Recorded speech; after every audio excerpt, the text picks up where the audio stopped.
Halo, perkenalkan saya Benar dari Arkansa dari Prodi Administrasi Rumah Sakit. Saya di sini akan menjelaskan tentang DBD untuk memenuhi sebuah tugas. Nah, di sini demam berdarah atau DB sering kita dengar. Nah, di sini saya akan menjelaskan apa sih DB atau demam berdarah ini. Demam berdarah adalah suatu penyakit yang ditimbulkan oleh nyamuk. Wilayah yang sering terjadi di wilayah Indonesia khususnya. Nah, di sini kasus yang demam berdarah ini memiliki kasus ringan dan untuk kasus yang parah. Nah, kasus ringan akan menyebabkan demam berdarah tinggi dan gejala flu. Sedangkan untuk demam berdarah yang parah bisa menyebabkan peredaran darah serius, penurunan tekanan darah secara tiba-tiba, bahkan kematian. Kasus ini sering terjadi di setiap tahunnya.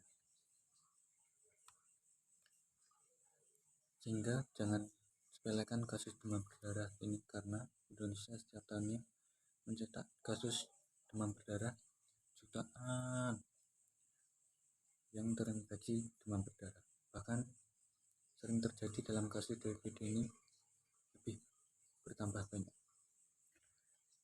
Lebih baik dalam kasus DBD ini mencegah supaya nyamuk tidak bertambah banyak. Langkah yang dilakukan dalam untuk mengurangi populasi nyamuk dengan menutup genangan air,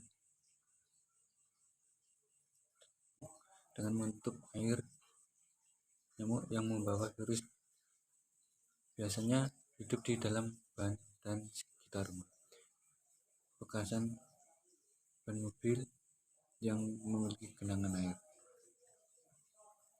Nah, kamu dapat membantu menurunkan populasinya nyamuk dengan menghilangkan habitat tempat mereka bertelur.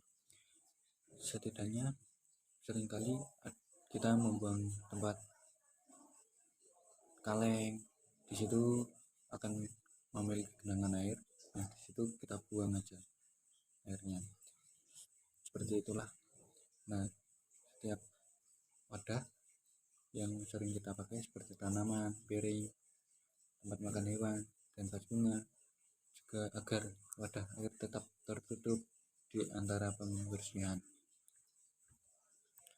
Jikalau kalian mengalami seperti perut parah, muntah-muntah terus-menerus, sebaiknya jikalau mengalami kasus tersebut segeralah ke rumah sakit, karena itu sebagian besar dari gejala DB dan harus segera ditangani oleh pihak medis.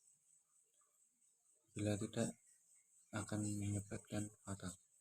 Demam berdarah yang parah dapat menyebabkan beberapa komplikasi seperti peredaran darah internal dan kerusakan organ. Tekanan darah juga bisa turun ke tingkat yang berbahaya sehingga menyebabkan shock. Dalam beberapa kasus demam berdarah, yang parah juga bisa menyebabkan kematian.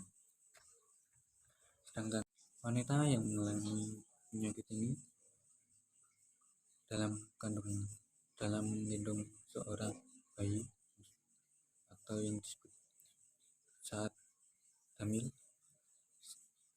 ini bisa menyebabkan kematian, atau kehamilan dapat menyebabkan virus ke bayi saat melahirkan. Selain itu, bayi atau ibu yang terkena penyakit ini selama kehamilan yang memiliki risiko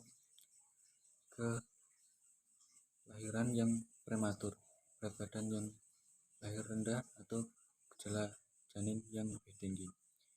Nah, sekian yang saya ketahui tentang DB. Jikalau ada salah kata dan tidak tepat, mohon dimaafkan. Terima kasih.